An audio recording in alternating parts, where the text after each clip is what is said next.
Guys, next up, Austin Thud Hubbard, the former LFA world champion, versus Michal Figlak. Michael Figlak? Michal Figlak? We'll hear Buffer announce some more. Guys, Austin Hubbard is a veteran of the sport, and he has one move that he built a lot of his game off. We're going to talk about his basic game, and we're going to talk about that move. Austin Hubbard is always doing something. He's always moving his head laterally. He's always level changing. He's always faking with his lead hand and his hips. And off of that movement, he built a game with the Hubbard high knee. It's either marching up his back knee to shift stances forward. If you back up, he takes that space. When he brings that high knee up, if you react or don't give him the space, he might push kick with it, another one of his favorite attacks. He can march behind his lead knee, so he'll lift it and skip forward, kind of a Muay Thai march to, again, take some ground.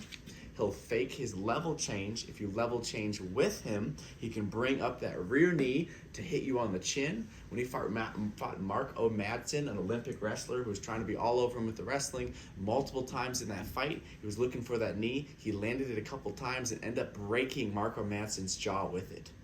Off of these things, he mixes up the other tools in his game. He really likes his up jab, so kind of a middle ground between an uppercut and a jab. It's not straight, it's not an uppercut. It's long and extended, usually with the palms still kind of up. Off of this twist of his body, he'll find his right low kick. He's got a great calf kick. He's got great body shots. He just mixes everything up so well. But again, almost all of it is built off of that Hubbard high knee, where he's bringing a knee up and he's gauging a reaction. Sometimes showing that knee makes people back up, especially if he's hit them with it before, and then he'll just throw hands behind it. He's got a ton of weapons, but almost everything's off that move. What do you think of his opponent, Ryan? Figlak is a Cage Warriors veteran.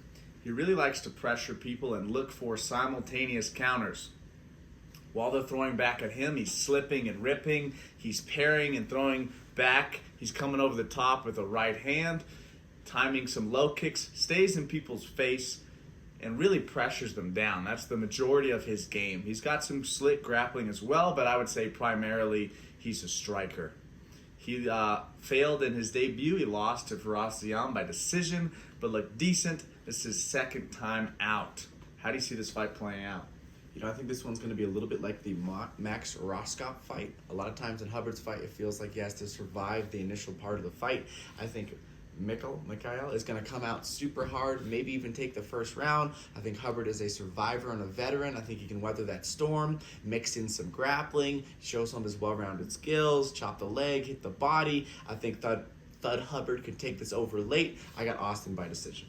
Nice. I'm going to go Austin Hubbard by a third round TKO, some nasty body shots, maybe one of those brutal counter knees, hopefully some exciting grappling exchanges. Can't wait for this one. Let's go, Austin. Let's go, Austin.